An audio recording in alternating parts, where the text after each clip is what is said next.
Mga kasayan, marami pa rin sa atin mga nag-message na lowbat problem. Ito na kasayan yung pinaka-epektibong paraan para mawala yung lowbat problem, yung pagkasira ng battery, yung pagputok ng battery, yung pag-overcharge. Ito na kasayan ang pinakamagandang gagawin nyo sa inyong motor. Power up lines gamit ang original Boss Relay. Ito siya kasayan na. Tignan nyo kasayan yung mga sample natin na naka-power up. Tignan nyo kasayan na yung mga sample natin ng power up lines. Ito siya kasayan na.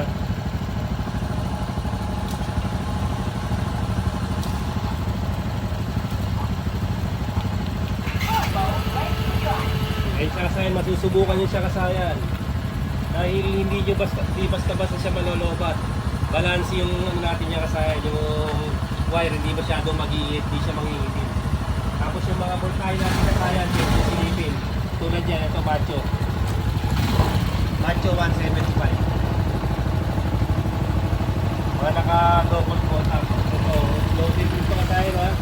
Loaded yung ano natin. Sabi, examine mo natin. Kasayan na, tapos Yamaha side, tsaka Honda. Kaya kasayan, mga ano yan, mga naka-power up yan. Puro mga taon na yan kasayan, kaya mga subok na. Ang sinasabi kasi nila kasayan dyan, na nangyayari, eto raw, etong Boss Relay daw na to, pagbukas pa lang ng susian, umiinit na siya, mainit na. Normal lang yung kasayan, normal lang siya. Kaya siya kasayan na, Boss Relay ha. Ngayon kasayan kung ganito, wala pa kayo, hindi nyo pa alam dahil wala pang ano ng motor nyo, wala pang power up line sa motor nyo. Halimbawa, ang motor nyo yung mga Skygo, wala pang power up, ganito lang yung gagawin nyo. Ito, dito. Ito siya kasayan na, ganito lang yung gagawin nyo. Ito yung punta lang kayo sa inyong battery. Sa inyong battery kasayan, meron ditong number 30. Yung number 30 na may fuse na 15 ampere, ilalagay nyo rito sa positive ng battery. Tapos kasayan, yung isa rito, yung number 85, ito yung 85 ano, ilalagay nyo yung negative ng battery. Yan siya kasayan ha. Paglagay nyo sa negative ng battery, ilalagay nyo naman to yung isa, bali dalawa nag-connect siya rito ha, sa makapal na wire. Tapos pwede rin kayong gumamit ng dalawang i-terminal. I-connect nyo rito, i-connect nyo ulit isang i-terminal pa rito. Dalawang i-terminal tsaka dito. Ayan siya ha. Tapos ito yung dito. Ito. Tapos yung isa rito, yung number, yung kabila. Ito, hawakan mo to. Ito. Maraming dalawa na yan. Ayan, isa na yan ha. Hawakan mo. Ayan siya kasayan ha. Ayan yung negative ha. Dalawa. Pwedeng gumamit kayo ng tatlong i-terminal ha, konektado. Tapos dito, ayan, para gumana yung dalawang 87, ito yung dalawang 87, ilalagay natin tong isa sa sa accessory wire. Itong isa na to accessory wire ha. Accessory wire, yung napunta sa natapat siya ng number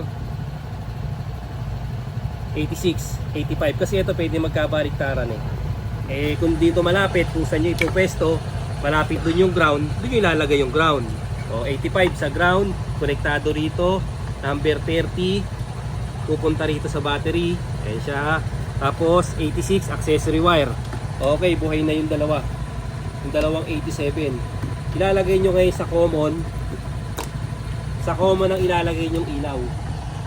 Halimbawa ito, yung shining owl yung common ng 3-way switch ilalagay nyo rito. Yan. Ito yung 3-way switch ilalagay nyo sa isang 87. Ngayon kasayan, kung hindi mo pa alam, nakabakante to. Kung hindi mo pa alam yung park light, tail light, headlight. Halimbawa ito hindi mo pa alam yung ganyan, yung park light, headlight, tail light hindi mo pa alam kung saan siya nakalagay. Ang gagawin mo dyan ay nakabakante muna yung isa. Nakabakante muna isang 87. Ngayon pag alam mo na yung switch to switch lang naman, yung switch ng park light, headlight, tail light, pwede mo nang kuhanin yung switch ng park light, tail light para ilagay sa 87 na katulad nito.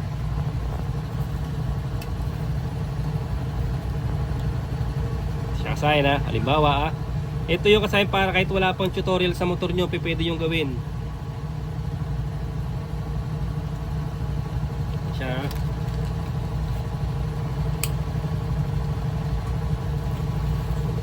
Ayan yung ano natin kasayan na yan.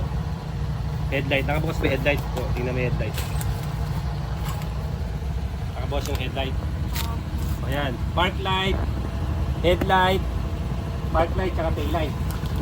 Sa kasayan na, puro mga ano yan. Yan. Puro mga nakabukas. Ibig sabihin kasayan, kung hindi mo pa alam yan, bakante mo muna yung isa. Ayan, pag naalaman mo na ganito lang pala yon, dito lang pala siya nakakonekta. Nakakonekta yung ano niya, yung park light, headlight, tail light, ilagay mo na kaagad sa isang 87. Yan siya kasayan, no. Para kahit hindi mo pa nalalaman yung park light, headlight, tail light, nagkabit ka ng ganito, magagamit mo siya sa mga ibang accessory wire at saka yung yung MDL na ilaw. Kung maglalagay ka ng busina, nakahiwalay na yung ibang relay na yun. Kadalasan lang to pang mini driving light, park light, headlight, tail light. Hindi kasama yung busina. Tapos underlights, cellphone holder with charger, kasama siya kasayan. Ayan, kasayan mga yan. Mga natin ng power up yan. Kaya mapapasin siya kasayan, no. Kahit marami siyang ilaw, kaya niyang kaya niyang dalhin yung niya, yung load niya dahil naka-power up. Ito kasi yung pinaka nagsisilbing natin, sabi nga ni Kabegis, nagsisilbing overpass.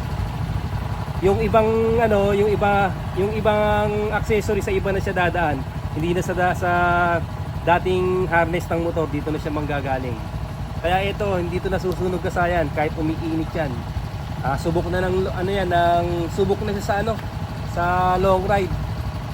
Siyempre malayo-layo rin naman yung mga tumatakbo ka ng mahigit 500 kilometro, medyo malayo na yun sa loob ng isang araw.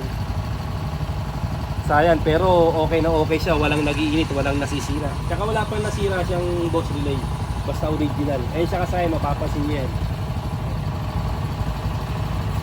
Lalo na yung mga FI, kagaganda ng reading.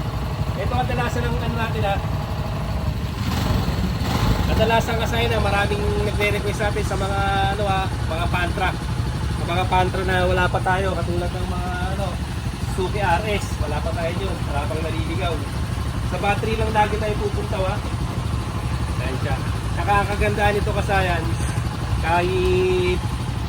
kahit naka-load tayo, meron pa rin lakas yung busina. Kaya pa rin ang busina natin yung mga busina natin, okay na okay pa rin siya. Gabi na kasi kasayan, kaya di natin matesting. Ito na yung sagot kasayan sa mga paglolobat ng inyong motor. Tingnan nyo kasayan, marami siyang mga ilaw. Maraming ilaw sa kasayan na nagagamit natin. Saka mga park light, signal light natin kasayan.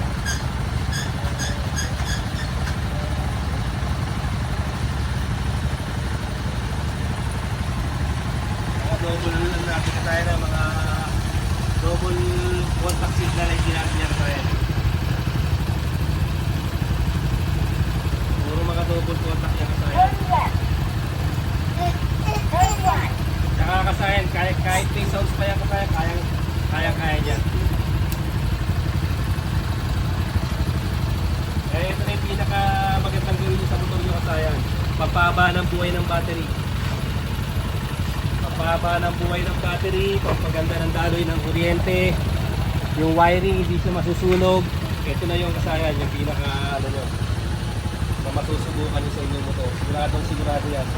Hindi kayo kapanya ng power appliance. Sureball yan. Kaya kung di ka pa naka-power up, ito na. Basta kailangan original na materialis lang ang gagamitin nyo. Tapos gagamit kayo ng mga i-terminal. Yan. I-terminal kasaya yung mga importante dyan. Para yung gagamitin mong body ground, solidong yung makukuha mo kasaya na. Pag meron kayong tanong kasaya sa power appliance, mag-comment lang kayo at sasagutin natin yan.